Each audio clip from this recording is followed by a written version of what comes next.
Oke, assalamualaikum warahmatullahi wabarakatuh. Di sini saya Agardani Prasetyo. Saya akan mempresentasikan implementasi Unity 2D dalam pembuatan game berbasis Android untuk anak SD.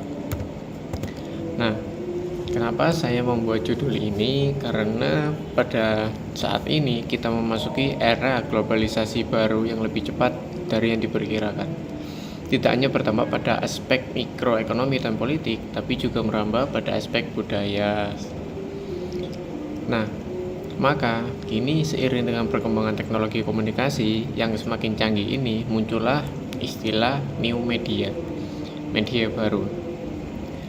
Salah satu bentuk dari media baru yang ada saat ini adalah smartphone. Tidak hanya sebagai alat komunikasi, tapi juga sebagai sarana hiburan, teman-teman.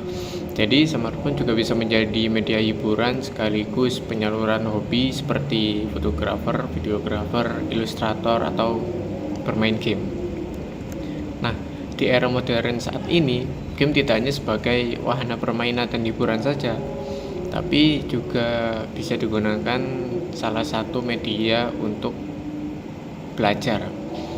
Nah, belajar sambil bermain ternyata salah satu cara yang efektif untuk memberikan pelajaran kepada anak-anak agar tidak merasa jenuh saat belajar. Nah, rumusan masalahnya adalah bagaimana sih cara penerapan Unity 2D dalam pembuatan game berbasis Android untuk anak SD. Nah, di sini saya menggunakan metode yang sudah umum ya teman-teman untuk digunakan para developer.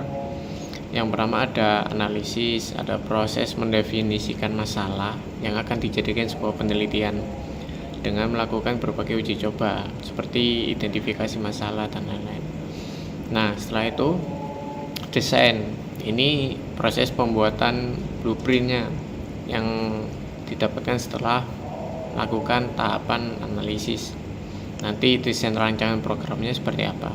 Ada development, ini mewujudkan ya. Ini mewujudkan menjadi sebuah produk aplikasi agar dapat digunakan oleh subjek. Nah, di sini ada penerapan ya, setelah itu ada penerapan produk atau aplikasi yang telah dibuat kepada masyarakat atau subjek uji yang bertujuan untuk menguji produk ini. Nah, yang terakhir ada evaluasi, mungkin setelah direview dari hasil uji yang diperoleh.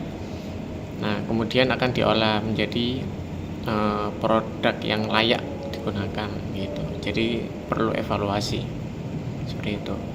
Nah, ini ada diagram konteks yang dimana kita hanya membutuhkan satu entitas, yaitu murid saja. Nah, dimana nanti murid pada saat membuka game itu ada pilihan belajar atau bermain gitu.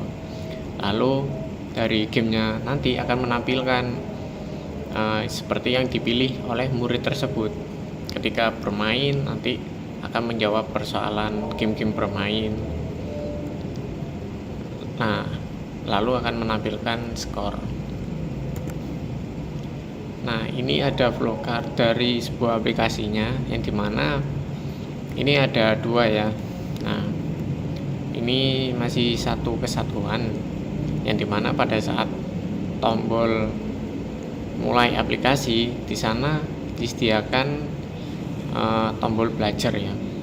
Ada tombol belajar, lalu ada bermain.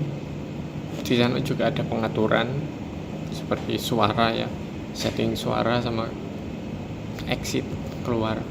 Nah, di tombol belajar nanti terdapat pilihan seperti mengenal huruf, ini game-game belajar ya, mengenal huruf, mengenal angka, mengenal huruf hijaiyah, ada mengenal buah, mengenal hewan, mengenal kendaraan, belajar membaca, dan lain-lain. Nah, ini hampir sama semua. Ketika siswa memilih mengenal huruf, nanti ada proses pengenalan huruf. Di sini cara mengenalnya nanti dibentukkan seperti game, seperti itu.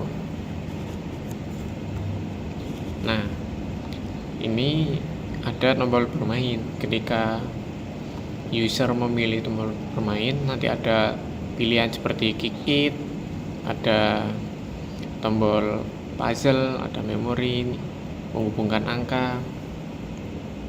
Ini salah satu gamenya. Ada 7 game ya. Ada juga soal latihan Arab ya, soal Arab seperti itu. Nah, ini tampilan gamenya seperti ini ya. Ini tampilan home, ada belajar, ada bermain. Nah, ketika milih belajar nanti di dalamnya terdapat beberapa game-game pembelajaran seperti itu. Begitu juga bermain. Nah, ini nanti seperti pembelajarannya seperti ini. Siswa nanti melatih untuk menulis seperti apa. Ini game belajar menulis. Nah, ini bermain. Bedanya ada skornya seperti itu kalau bermain. Nah, dari pengumpulan data hasil kuesioner yang telah dibagikan kepada anak-anak, ini ada 81% ya yang sangat perlu, yang mengatakan ini sangat diperlukan seperti itu. Ada sekitar 45% juga yang menyatakan game ini mudah untuk dimainkan seperti itu. Oke, terima kasih. Itu presentasi dari saya. Terima kasih. Wassalamualaikum warahmatullahi wabarakatuh.